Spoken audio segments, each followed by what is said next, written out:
Sir Desmond Stirling in Dread Rocks Holiday, Part 4.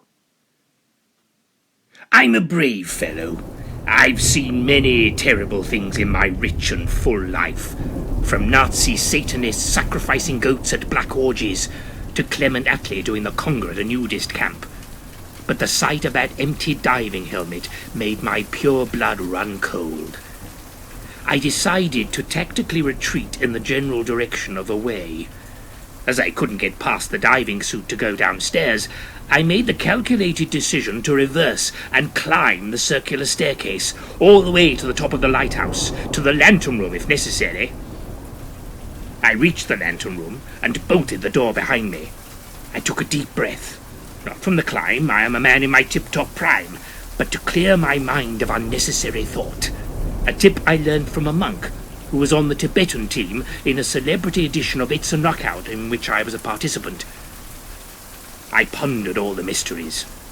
Old Jethro and his gills, not to mention his inexplicable appearance at the lighthouse last night. The empty yet ambulatory diving suit.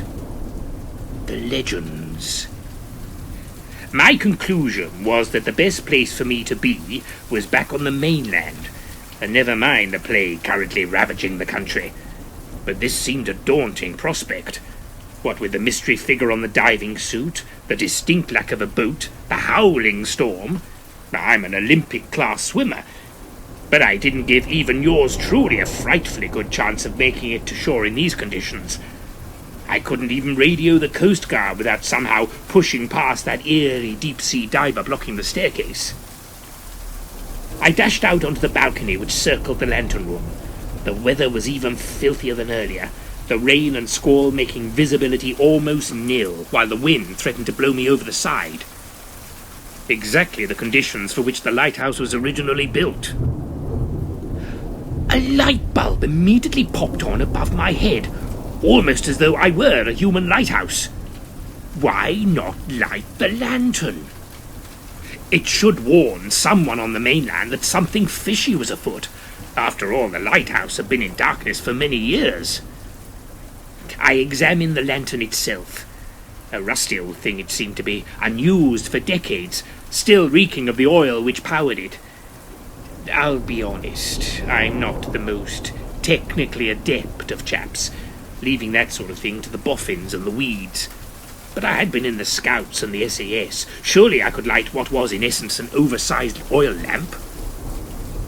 Fortunately, I soon found a book called How to Operate a Lighthouse by Sir Edward Stone. I flicked through its pages and quickly picked up the barest gen. Of course, it all depended if there was enough oil to light the lamp. There was plenty downstairs. I had discovered it yesterday, but was there any to hand? My luck was with me, as I found a family-sized bottle of crisp and dry. By now, the diving suit had reached the lantern room and was banging rhythmically on the door.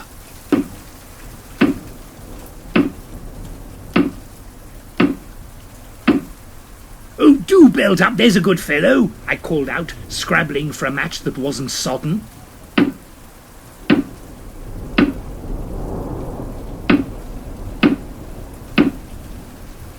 The seventh match sparked along the side of the box, and I achieved sufficient flame to light the wick. I stood back and protected my eyes from the dazzle as the light flared up and started to rotate. I felt a marvellous sense of achievement, not to mention historical import, as the lighthouse sparkled into action for the first time in decades. Let's just hope someone on the mainland saw the light and realised that a certain acclaimed author was in dead shtuck. Suddenly, the air was rent by a terrific honking noise.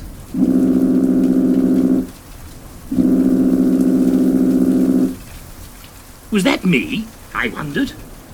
Had I simultaneously cranked up a foghorn by igniting the lantern? The deafening noise thundered through the air again.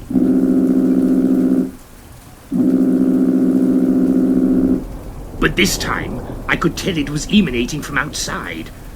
I rushed out onto the balcony, wishing that I were wearing something more than just my Y-fronts. The gale threatened to blow me over the edge, but I clung to the rail and stared in horror at the source of the foghorn.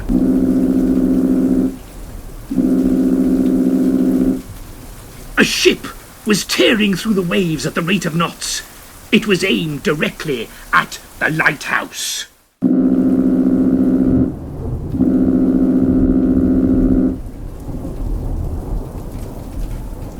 Sir Desmond Stirling in Dread Rocks Holiday was written and performed by Anthony Keetch.